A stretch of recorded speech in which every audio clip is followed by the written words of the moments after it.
नमस्कार दोस्तों, आप सभी का study for UPSC PC channel में स्वागत है।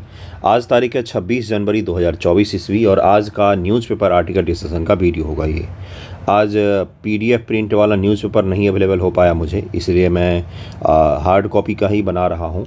और ध्यानपूर्वक देखिएगा, आज हम लोग क्या क्या डिस्कस करेंगे। द हिंदू का एक आर्टिकल डिस्कस करेंगे डिटेल में। उसके अलावा आपको पद्म विभूषण अवार्ड जो मिला है, तो पद्म अवार्डों को देखेंगे। फ्रांस के राष्ट्रपति जो भारत की यात्रा पर हैं, तो भारत और फ्रांस के रिलेशन को भी डिस्कस करेंगे। जब भी कोई अतिथि आता है भारत गणतंत्र दिवस के अवसर पर, और उस अतिथि देश से संबंधित जुड़े हुए सवाल पूछे जाते हैं अक्सर, तो ध्यानपूर्वक देखिएगा।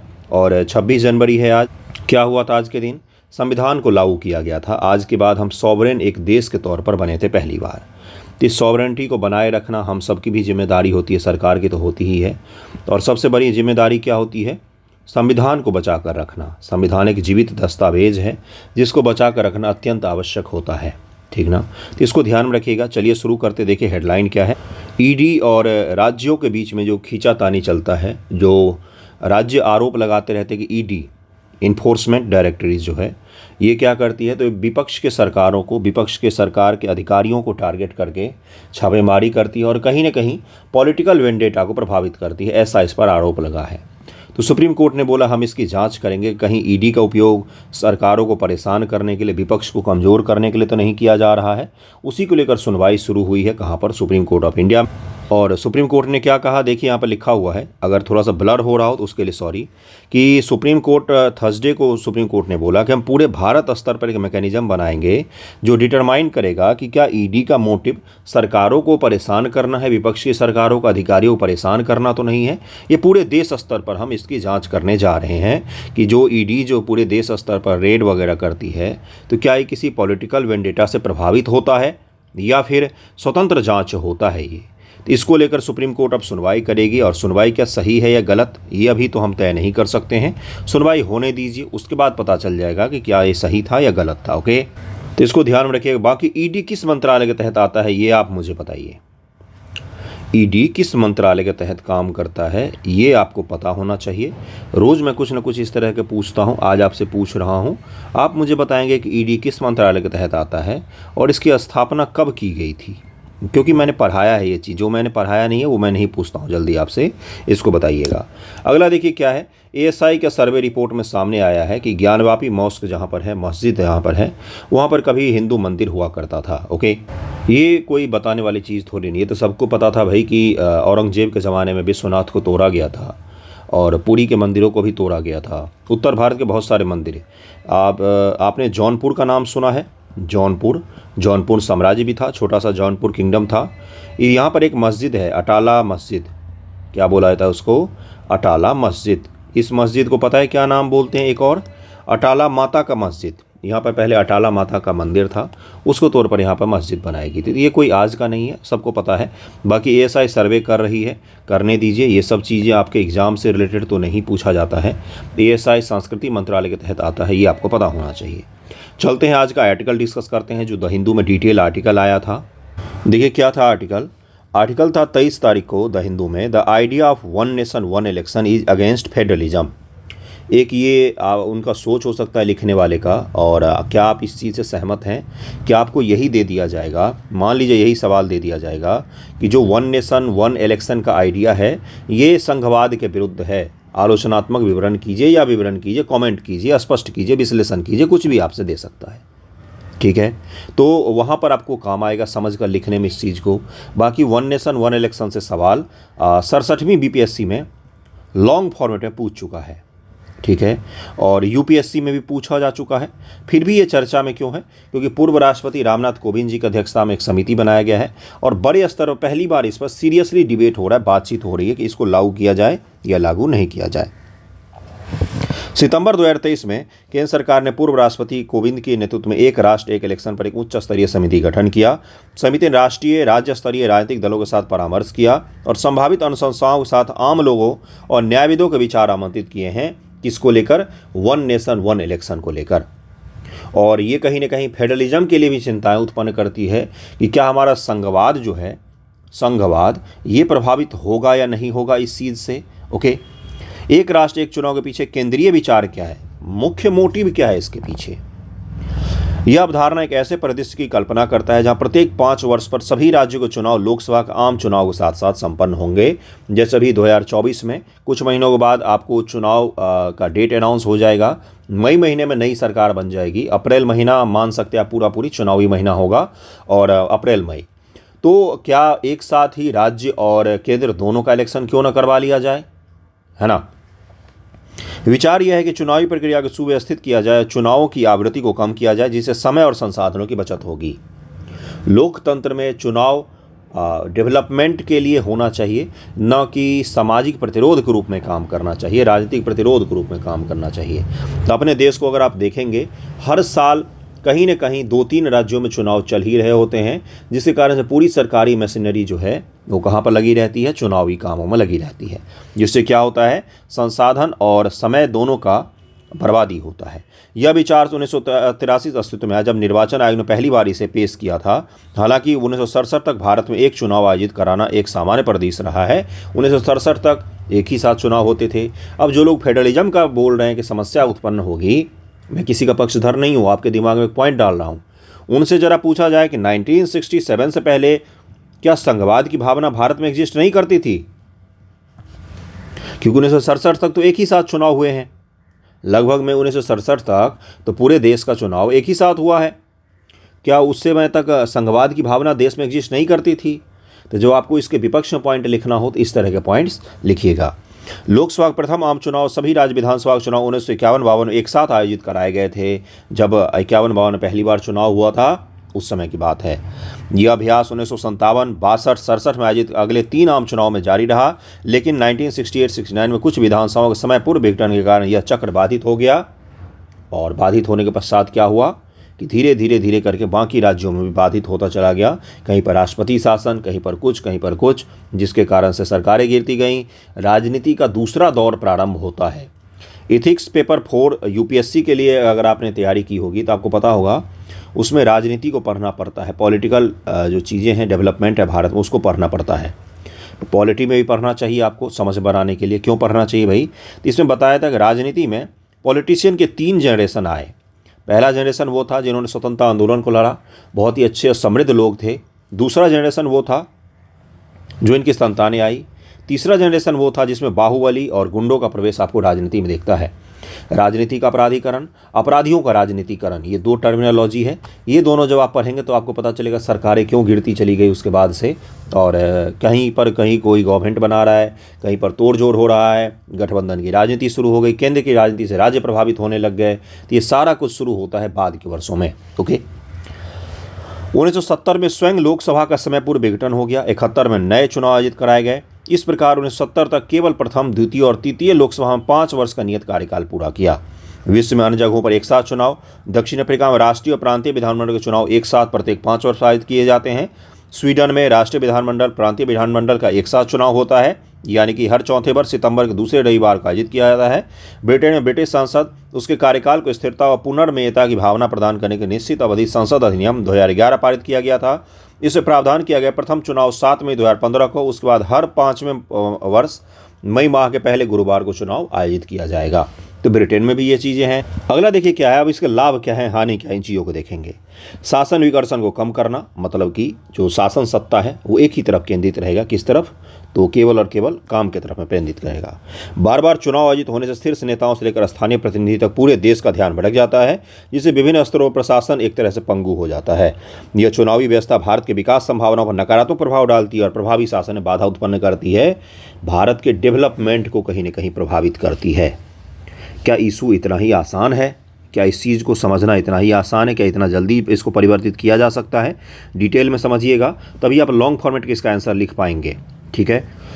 आदर्श आचार संहिता का प्रभाव लग जाता है। जैसे ही आचार संहिता लगता है तो क्या हो जाता है? तो सरकार के कुछ कामों में प्रतिबंध लग जाता है।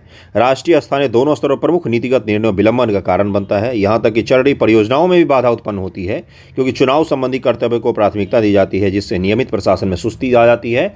जो डे टू डे एडमिनिस्ट्रेशन है और जो योजनाएं हैं उन सभी में देरी हो जाती है। क्यों? क्योंकि आचार संहिता का अनाउंस हो जाता है। आचार संहिता अनाउंस होते ही सरकारी मशीनरी किसके हाथों में आ जाती है? तो चुनाव आयोग के हाथों में आ जाती है। चुनाव आयोग उसके बाद सब काम करता है। कोई भी किसी को ट्रांसफ़र करना, पोस्टिंग करना, ये सब किसके हाथ में आ जाता है? तो चुनाव आयोग के हाथों में आ जाता है। राजनीतिक भ्रष्टाचार को संबोधित करना। बार बार चुनाव का आयोजन राजनीतिक भ्रष्टाचार में योगदान करते हैं, क्योंकि प्रत्येक चुनाव के लिए उल्लेखनीय आबंटन धन जुटाने की आवश्यकता होती है। धन जुटाने के लिए राजनीतिक भ्रष्टाचार को बढ़ावा मिलता है। उसके बाद से क्या है, लागत बचत और चुनावी अवसंरचना। 51-52 में जब लोकसभा प्रथम चुनाव आयोजित करवाए गए थे, 53 राजनीतिक दल लगभग 1874 प्रत्याशियों ने भाग लिया था। चुनाव का व्यय 11 करोड़ रुपए था। 2019 में आप देख रहे हैं कितने उम्मीदवार हो गए और 60,000 करोड़ रुपए तक का व्यय पहुंच गया। और इस प्रकार से व्यय भी बढ़ता जाता है, जिससे क्या होता है, संसाधनों का कहीं न कहीं नुकसान होता है। नागरिकों की सुविधा। एक साथ चुनाव से मतदाता सूची नाम गायब के संबंध नागरिकों की चिंताएं कम हो जाएंगी। सभी चुनाव के लिए सुसंगत मतदाता सूची का उपयोग प्रक्रिया को सुव्यवस्थित करता है, कि जिससे का नागरिकों को अधिक प्रत्यक्ष व भरोसेमंद मतदान अनुभव प्राप्त होगा। नागरिकों को भी अपना अपना काम होता है। और एक चीज़ मैं आपको बताता हूँ, अगर लोकसभा विधानसभा का चुनाव एक साथ होगा तो क्या होगा पता है, दूर रहने वाले जो उस राज्य के निवासी होते वो भी चले जाएंगे कि चलो एक ही बार चुनाव हो, चलो वोट दे के आते हैं। इससे क्या होगा, कहीं ना कहीं वोट परसेंटेज में वृद्धि मिलेगी और एक ही दिन छुट्टी भी देना पड़ेगा, एक ही जगह इलेक्शन भी होगा, दोनों के दोनों चीज़ें एक ही साथ हो जाएंगी। ठीक है, आगे बढ़ें। कानून प्रवर्तन संसाधनों का इष्टतम उपयोग संभव हो पाएगा इससे। और क्या हो सकता है, हॉर्स ट्रेडिंग पर अंकुश लगेगा।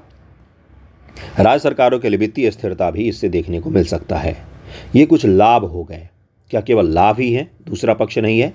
बिल्कुल है दूसरा पक्ष। अब इससे जुड़ी हानियां क्या क्या है, चुनौतियां क्या क्या हैं, ध्यानपूर्वक सुनिएगा। संवैधानिक चिंताएं और मध्य कार्यकाल पतन। संविधान का अनुच्छेद 83(2) 172 में क्रमशः लोकसभा राज्य विधानसभाओं के लिए 5 वर्ष का कार्यकाल निर्दिष्ट किया गया है। संविधान में क्या प्रधानमंत्री का कार्यकाल 5 वर्ष लिखा हुआ है? नहीं लिखा हुआ। प्रधानमंत्री का कार्यकाल नहीं लिखा हुआ 5 वर्ष गुरु, लिखा हुआ लोकसभा का कार्यकाल 5 वर्षों का। इस थोड़ी सी बारीकी को ध्यान में रखिएगा।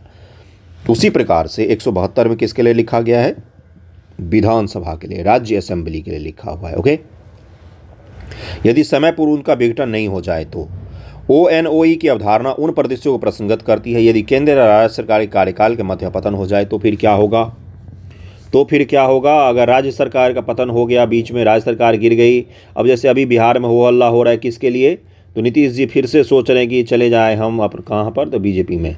वो शायद टूर करते हैं, पॉलिटिकल टूर करते हैं मुख्यमंत्री महोदय। कुछ दिन RJD में बिता लिया, कुछ दिन लालू जी के साथ चूरा दही खा लिया, फिर कुछ दिन चले गए सुशील मोदी जी के साथ चूरा दही खाने। तो ये सब होता रहता है बिहार में। अगर यही चीज़ उस समय भी हुआ, अभी तो खैर सरकार नहीं गिरेगी, दूसरी पार्टी को समर्थन मिल जाने से सरकार तो बन ही जाएगी, चुनाव नहीं होगा। लेकिन क्या होता है इस चीज़ के कारण से, मान लीजिए कहीं पर सरकार गिर जाए तो, मान लीजिए केंद्र की सरकार गिर जाए तो फिर क्या होगा? इसका समाधान भी है गुरु। पंचायत में आज भी अगर 5 वर्षों का कार्यकाल है और बीच में पंचायत का विघटन हो जाता है या मुखिया हार जाता है या वहाँ पर होता है, तो बाकी कार्यकाल के लिए ही बांधता है मुखिया वो।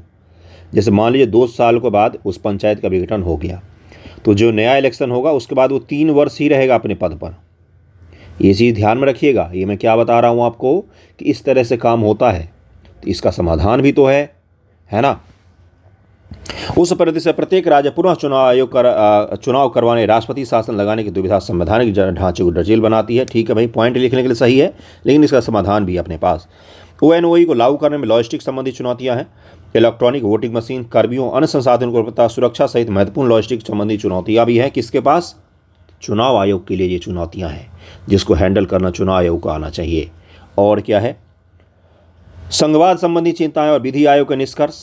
ONOE की अवधारणा फेडरलिज्म की अवधारणा से टकराती है, जिस संघवाद में कहा गया है कि दोनों का अलग अलग एंटिटी होगा, लेकिन राज्यों के और केंद्र के बीच में शक्तियों का डिवीजन होगा, दोनों के मुद्दे अलग अलग हो सकते हैं। ये सब कुछ संघवाद की चीज़ें हैं। यह संविधान के अनुच्छेद 1 में भारत को राज्यों के संघ के रूप में देखने के विचार के विपरीत है, ऐसा माना जा रहा है। एक साथ चुनाव राज्य सरकारों के स्वायत्तता और स्वतंत्रता पर हमला होगा। इससे न केवल संघीय ढांचा कमजोर हो सकता है, बल्कि केंद्र और राज्यों के बीच हितों का भी टकराव बढ़ सकता है। क्यों? क्योंकि राज्य सरकार के मुद्दे अलग होते हैं। चुनाव के जब होता है बिहार में, तो बिहार के लोगों के मुद्दे अलग होते हैं, और जब लोकसभा का चुनाव होता है तो लोकसभा के मुद्दे अलग होते हैं।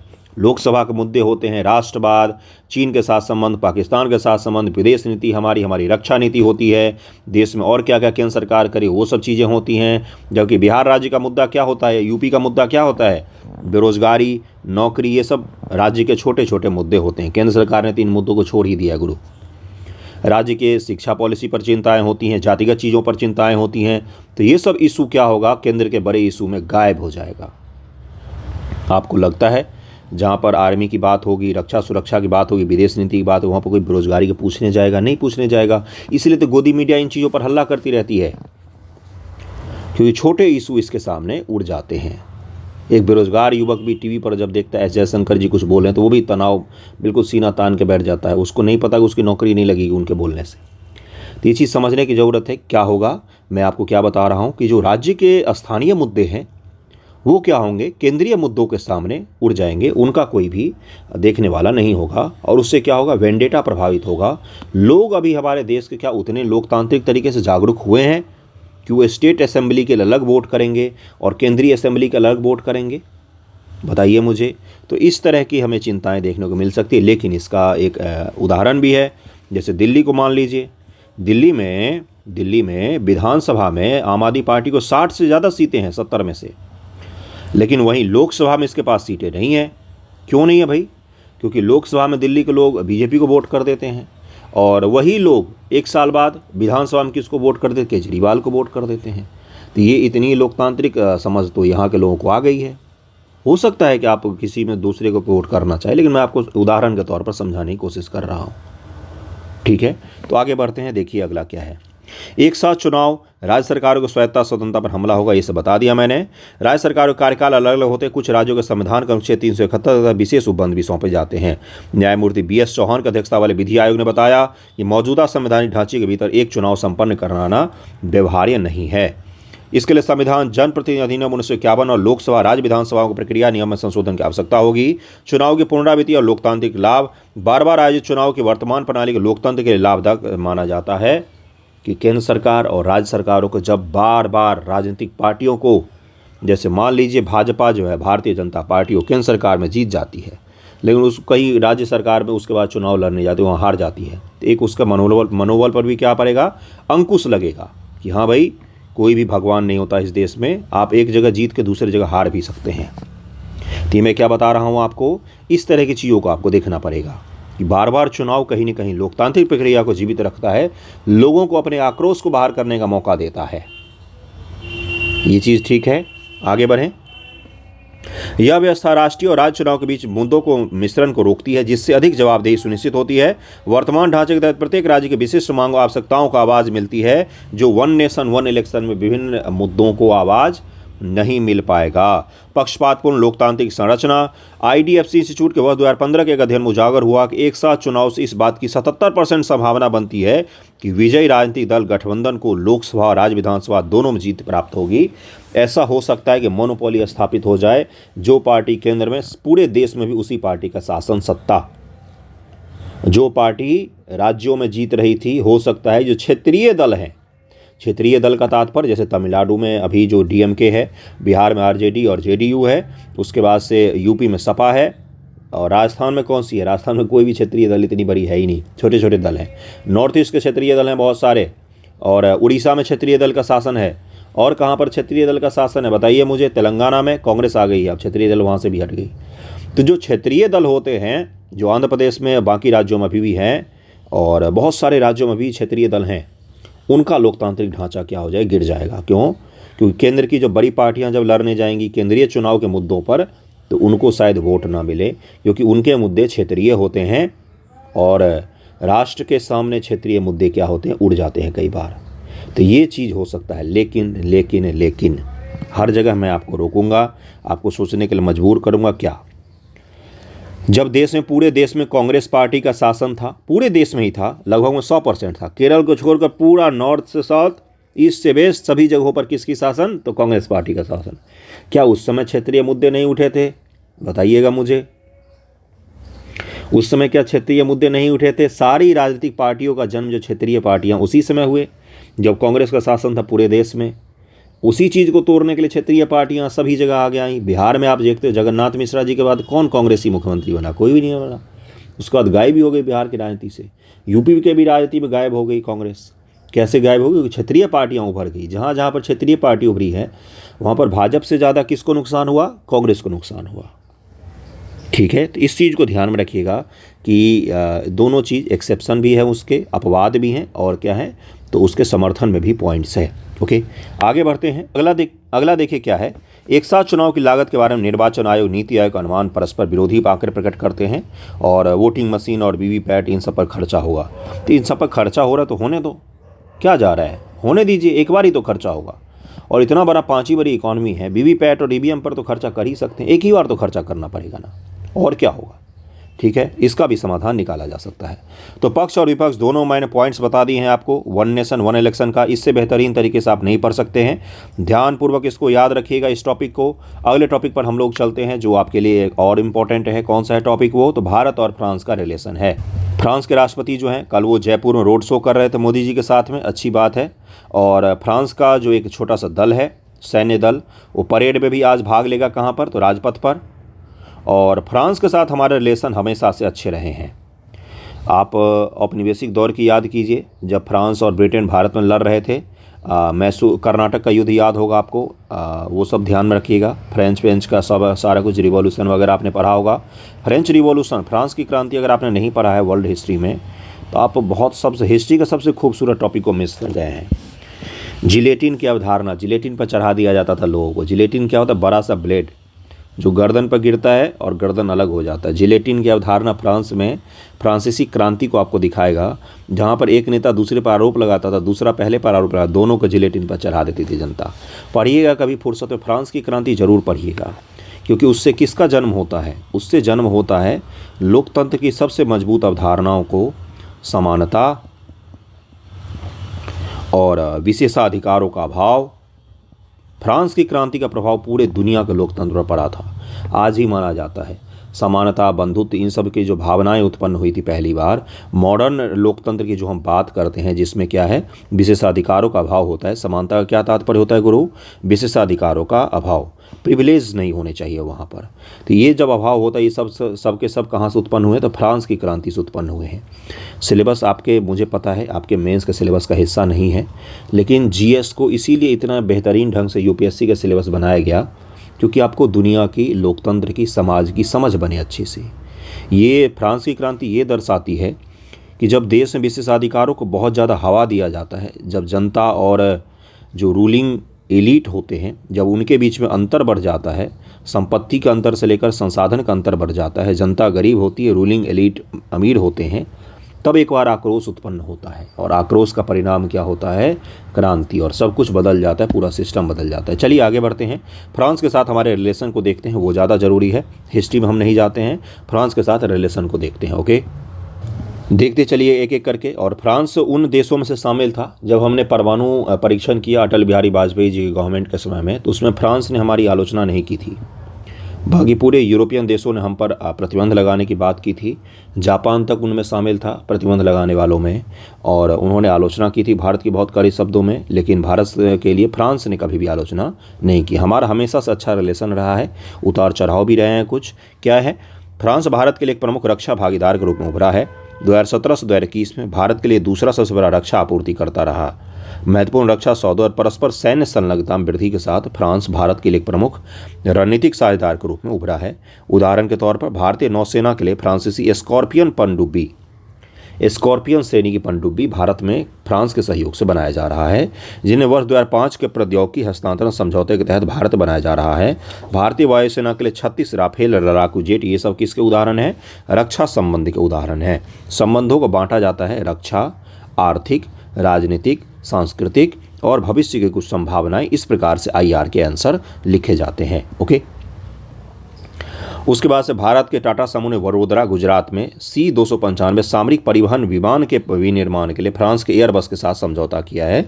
सैन्य वार्ता नियमित रूप से आयोजित संयुक्त अभ्यास वरुण नौसेना का अभ्यास है, गरुड़ वायुसेना का अभ्यास है, और शक्ति ये फ्रांस और भारत के बीच में थल सेना का अभ्यास है। इसको जरूर ध्यान में रखिएगा, वेरी वेरी इंपॉर्टेंट है। पीसीएस के लिए फेवरेट क्वेश्चंस होते हैं इस तरह के पूछे जाएं। आर्थिक सहयोग की बात करें तो 2021-22 में 12.42 बिलियन अमेरिकी डॉलर के वार्षिक व्यापार के साथ फ्रांस भारत के लिए प्रमुख व्यापारिक भागीदार के रूप में उभरा है। अप्रैल 2000 से जून 2022 के बीच में 10.31 बिलियन अमेरिकी डॉलर के संचयी निवेश भारत में कुल प्रत्यक्ष विदेशी निवेश का अंतर्वाह का 1.70% कहाँ से आया है, फ्रांस से आया है। भारत के 11वां सबसे बड़ा विदेशी निवेशक कौन रहा है? तो फ्रांस रहा है। और सैन्य परमाणु सहयोग मतलब कि ऊर्जा को उत्पन्न करने के लिए परमाणु का आदान प्रदान भी हम लोग करते हैं। कहाँ से? तो फ्रांस से। फ्रांस उन आरंभिक देशों में से था जिसके साथ भारत ने असैन्य परमाणु समझौते पर हस्ताक्षर किया था। आर्मी के यूज के बगैर जो परमाणु का यूज होता है, हथियार के यूज के बगैर जो यूज होता है, उसके लिए सबसे पहले अगर हमने किसी के साथ समझौता किया था तो उनमें देशों में फ्रांस शामिल था। 1998 से परमाणु परीक्षणों के बाद अप्रसार व्यवस्था नॉन प्रोलिफरेशन ऑर्डर में भारत के अलगाव को सीमित करने में पेरिस ने एक महत्वपूर्ण भूमिका निभाई थी।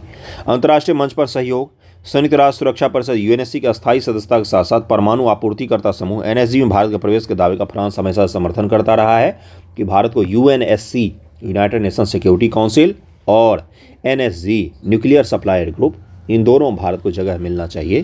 फ्रांस हमेशा से ये चीज़ बोलता आया है। जलवायु पर भी सहयोग है। 2015 में भारत के प्रधानमंत्री जब गए थे पेरिस सम्मेलन में, तो वहाँ पर क्या हुआ था, हमने एक साथ मिलकर इंटरनेशनल सोलर अलायंस की भी घोषणा की थी और जलवायु पर भी हम दोनों एक दूसरे का सहयोग करते हैं। समुद्री गठबंधन भी हमारे बीच में। फ्रांस का एक द्वीप है, कहाँ पर? हिंद महासागर में द्वीप है। आप मुझे बताएंगे उसका द्वीप समूह का क्या नाम है? Very very important. कौन से कुछ नाम है, आप मुझे बताइए कमेंट करके। बताइए कौन सा आइलैंड है, कहाँ पर है ये? तो देखिएगा मालदीव नहीं, मॉरिशस के समीप में देखिए आपको फ्रांस समर्थित अफ्रीका के तट पर कुछ द्वीप मिल जाएंगे, आज भी हैं। फ्रांस का उन पर कब्जा है और वहाँ पर फ्रांस के लिए रणनीतिक रूप से वो काफ़ी ज़्यादा इंपॉर्टेंट है वो। ओके। हिंद महासागर में फ्रांस भारत सहयोग के संयुक्त सामरिक दृष्टि संबंध को मजबूत करने के लिए खाका प्रस्तुत करता है। हिंद महासागर भारत फ्रांस संयुक्त गश्त समान विचारधारा वाले भागीदारों के साथ जुड़कर हिंद महासागर पर पदचिन्ह का विस्तार करने भारत की इरादों का संकेत देती है। दोनों देशों ने एक स्वतंत्र, निष्पक्ष, खुले हिंद प्रशांत के प्रति साझा विजन प्रकट किया है, जिससे समुद्री सुरक्षा के सहयोग को बल मिला है। अमेरिका का डिएगो गार्सिया है मॉरिशस के समीप में। फ्रांस का कौन सा है? आप देखिए जरा, सेशेल्स एक देश दिखेगा और मॉरिशस देश दिखेगा, उसी के बीच में फ्रांस का एक द्वीप दिखेगा आपको। ओके, उसको ध्यान में रखिएगा गुरु, याद करना जरूरी होता है, कुछ चीज़ें पता होना चाहिए। सितंबर 2022 में भारत और फ्रांस एक हिंद प्रशांत द्विपक्षीय विकास सहयोग कोष स्थापित करने पर सहमत हुए, जो हिंद प्रशांत क्षेत्र के देशों के लिए सतत अभिनव समाधानों का समर्थन करेगा। भारत, फ्रांस और हिंद प्रशांत क्षेत्र के तीसरे कोई भी देश इसमें शामिल हो सकते हैं। भारत फ्रांस यूएई त्रिपक्षीय पहल का उद्देश्य अफ्रीका के पूर्वी तट से सुदूर प्रशांत तक समुद्री क्षेत्र जागरूकता और सुरक्षा सुनिश्चित करना। हिंद प्रशांत का एरिया किसको कहा जाता है? अगर ये अफ्रीका है, यहाँ से लेकर प्रशांत महासागर के तट तक पूरा का पूरा एरिया क्या कहलाता है? पहले इसको एशिया पैसिफिक कहा जाता था, लेकिन अब इसको इंडो पैसिफिक कहा जाता है। क्यों कहा जाता है इंडो पैसिफिक? भारत के केंद्रीय भूमिका को स्वीकार करते हुए इसको इंडो पैसिफिक नाम दिया गया। ओके। अंतरिक्ष में भी सहयोग कर रहे हैं। भारत और फ्रांस ने हाल ही के वर्षों में अंतरिक्ष के क्षेत्र में भी परस्पर सहयोग को मजबूत करना जारी रखा है। अंतरिक्ष क्षेत्र में उनके परस्पर सहयोग के हाल के कुछ घटनाओं में शामिल है इसरो CNES, ये फ्रांस की एजेंसी है। संयुक्त कार्य समूह 2020 में इसरो और CNES ने अंतरिक्ष के क्षेत्र में अपने सहयोग की स्थापना के लिए एक कार्य समूह का गठन किया। संयुक्त मंगल मिशन 2020 में इसरो और CNES ने निकट भविष्य में संयुक्त मंगल मिशन के लिए भी एक डील साइन किया है। अंतरिक्ष मलबे को कम करने को लेकर भी भारत और फ्रांस के बीच में समझौता हो रहा है। संयुक्त पृथ्वी अवलोकन मिशन 2021 में इसरो और CNES के बीच में एक समझौता हुआ, जिसमें अर्थ ऑब्जर्वेशन मिशन के लिए भी स्थापना करने की बात हुई संयुक्त रूप से, जिसके तहत जलवायु और बाकी चीज़ों का अध्ययन करना शामिल है। अंतरिक्ष हो गया, उसके बाद से कौन सा बताया मैंने? समुद्री संबंध बताया, जलवायु संबंध बताया, अंतर्राष्ट्रीय मंच पर सहयोग की बात बताई, और सैन्य परमाणु सहयोग बताया, आर्थिक सहयोग बताया, रक्षा सहयोग बताया, सब कुछ बता दी। इसके बाद से क्या पढ़ेंगे हम लोग? इसके बाद से थोड़ा सा चुनौती को भी पढ़ लेंगे। भारत और फ्रांस के संबंध में कौन कौन से चुनौतियाँ आ रही है। पहला चुनौती है, अभी भी FTA पर हमने साइन नहीं किया है, हमें करना चाहिए। रक्षा और सुरक्षा सहयोग को और भी मजबूत करने की ज़रूरत है, क्योंकि बहुत सारे ऐसे क्षेत्र हैं जहां पर होना चाहिए। व्यापार असंतुलन है, महत्वपूर्ण व्यापारिक भागीदार होने के बावजूद भारत और फ्रांस के बीच व्यापारिक असंतुलन की स्थिति है, जहां फ्रांस भारत को अधिक निर्यात करता है। बौद्धिक संपदा अधिकार को लेकर भी हमें साइन करना है। चाइना फैक्टर है, जैसे हिंद महासागर चीन का प्रभुत्व बढ़ रहा है और फ्रांस भी चीन के साथ नज़दीकियों को बढ़ा रहा है, तो ये भी हमारे लिए एक चुनौती है। अगले टॉपिक पर चलते हैं, जिसमें पद्म भूषण और पद्म विभूषण को हमें डिस्कस करना है। अगला देखिए क्या है, पद्म विभूषण और पद्म अवार्डों का आवंटन किया जाता है 26 जनवरी के समय, और चिरंजीवी जानते होंगे, बचपन में फेवरेट एक्टर्स में से एक रहा है Chiranjeevi, Nagarjuna, don number 1, don number 2, Kamal Haasan, ये सब देखा होगा। तो चिरंजीवी को पद्म विभूषण दिया जाए और भी बहुत सारे लोगों को दिया जा रहा है। किन किन लोगों को दिया जा रहा है ये तो मैं करवा ही दूंगा, आप चिंता मत कीजिए, ये मैं अलग से करवा दूंगा डिटेल में, पीटी फैक्ट में करवा दूंगा। बाकी अभी पद्म विभूषण और भारत रत्न अवार्ड किस प्रकार से दिए जाते हैं इसको ज़रा सा पढ़ लीजिए, क्योंकि स्टेटमेंट में हो सकता है यही पूछ ले।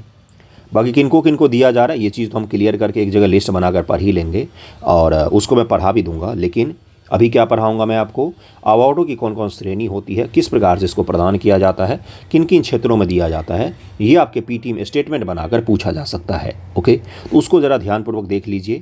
और अगर भारत रत्न की बात करें तो भारत रत्न इस बार किसको दिया गया है, तो कर्पूरी ठाकुर जी को दिया गया है, जो समस्तीपुर बिहार के निवासी थे। ओके, और बिहार के पूर्व मुख्यमंत्री, उनको दिया गया है। बाकी एम वेंकैया नायडू, के चिरंजीवी और भी कुछ लोग हैं जिनको पद्म विभूषण सम्मानित किया गया है, जो दूसरा सबसे बड़ा सम्मान होता है। तीसरा होता है आपका पद्म भूषण, फिर पद्मश्री का नाम आता है। ओके, पृष्ठभूमि देखिए जरा क्या है कि पद्म पुरस्कार की घोषणा प्रतिवर्ष गणतंत्र दिवस 26 जनवरी को की जाती है। 1954 में स्थापित यह भारत का सर्वोच्च नागरिक सम्मानों में से एक है। और आपको पता होना चाहिए कि जनता पार्टी की जब सरकार आई थी, जनता पार्टी की सरकार ने बोला था कि समानता का अधिकार है, देश में विशेषाधिकारों का अभाव होना चाहिए, कोई बड़ा कोई छोटा नहीं, इसलिए उसने क्या किया, तो पद्मश्री, पद्म भूषण, ये सब अवार्ड ख़त्म कर दिए थे। आप समझ सकते हैं कि किस प्रकार की ये मानसिक विकृति थी। क्या जा रहा है, हमें भी पता है समानता है, लेकिन जो कुछ अच्छा कर रहे हैं उनको सम्मानित नहीं करेंगे तो देश में मनोबल कैसे बूस्ट होगा, बताइए मुझे। किसी भी क्षेत्र में जो अच्छा कर रहे हैं उनको सम्मानित तो बिल्कुल करना चाहिए भाई, है ना। देखिए क्या है, पद्म पुरस्कार की घोषणा प्रतिवर्ष गणतंत्र दिवस को की जाती है। 1954 में स्थापित कब हुआ था स्थापित, सबसे पहला चीज़ क्या बोला जाएगा कि आज़ादी के समय ही संविधान के द्वारा पद्म अवार्डों की क्या की गई, स्थापना की गई थी। तो आप क्या बोलोगे, नहीं, 1954 ईस्वी में इसकी स्थापना की गई थी।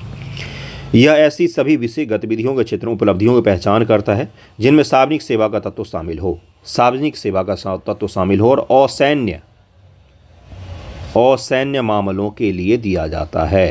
असैन्य, सेना के लिए अवार्ड अलग होता है, लेकिन असैन्य मामलों के लिए जो दिया जाता है सम्मान, उनमें ये सब के सब शामिल होते हैं। यह ऐसी सभी विषयों गतिविधियों में शामिल। श्रेणियाँ कौन कौन से होते हैं, तो पहला होता है पद्म विभूषण असाधारण विशिष्ट सेवा के लिए, पद्म भूषण उच्च क्रम के विशिष्ट सेवा के लिए, पद्मश्री प्रतिष्ठित सेवा के लिए। पद्म भूषण और पद्मश्री के बाद पद्म पुरस्कारों के पदानुक्रम में पद्म विभूषण सर्वोच्च सम्मान होता है। पद्म विभूषण के पश्चात कौन सा होता है, तो भारत रत्न का अवार्ड दिया जाता है, जो आपको पता ही है। संबंधित क्षेत्र, ये पुरस्कार विभिन्न विषय गतिविधियों को क्षेत्र में दिए जाते हैं, जैसे कला, सामाजिक कार्य, सार्वजनिक मामले, विज्ञान व इंजीनियरिंग, व्यापार व उद्योग, चिकित्सा, साहित्य, शिक्षा, खेल, सिविल सेवा इत्यादि में ये अवार्ड दिए जाते हैं। नागरिक सेवा से संबंधित सिविल सेवा जैसे होते हैं, सामाजिक कार्य जो होते हैं, असैन्य मामले जो होते हैं, केवल उन्हीं में दिया जा सकता है ये। चयन प्रक्रिया, पद्म पुरस्कार समिति, ये पुरस्कार पद्म पुरस्कार समिति द्वारा की गई सिफारिशों के आधार पर किए जाते हैं, जिनका गठन प्रतिवर्ष प्रधानमंत्री के द्वारा किया जाता है। और इसकी अध्यक्षता कौन करते हैं, तो प्रधानमंत्री महोदय इसकी अध्यक्षता करते हैं। जो पद्म पुरस्कार के लिए समिति का गठन होता है, उसकी अध्यक्षता प्रधानमंत्री महोदय करते हैं। ओके, अगला क्या है, राष्ट्रपति द्वारा प्रदत्त। ये पुरस्कार भारत के राष्ट्रपति द्वारा आमतौर पर प्रतिवर्ष मार्च अप्रैल के महीने में प्रदान किए जाते हैं। भारत रत्न देश का सर्वोच्च नागरिक सम्मान होता है। भारत रत्न ये मानव प्रयासों किसी भी क्षेत्र में असाधारण सेवा, उच्चतम प्रदर्शन के सम्मान में प्रदान किया जाता है। इसकी घोषणा पद्म पुरस्कार से अलग स्तर पर की जाती है। भारत रत्न की सिफारिश प्रधानमंत्री द्वारा भारत के राष्ट्रपति को की जाती है। भारत रत्न पुरस्कारों की संख्या एक विशेष वर्ष में अधिकतम 3 तक हो सकती है। 3 से ज़्यादा भारत रत्न एक वर्ष प्रदान नहीं किया जा सकता है, और मरणोपरांत भी भारत रत्न प्रदान किया जाता है।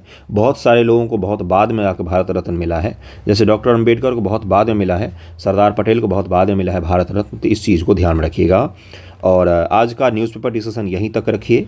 और कुछ टॉपिक हैं जिसको मैं डिस्कस कर दूंगा कल। आज शायद न्यूज़पेपर बंद रहता है, तो कल न्यूज़पेपर आए ना आए उसकी देख लेंगे। कल शायद नहीं आएगा, तो कल न्यूज़पेपर डिस्कशन तो नहीं हो पाएगा, लेकिन आगे मैं उसको मैनेज कर दूंगा। Okay, thank you so much आप सभी का वीडियो देखने के लिए।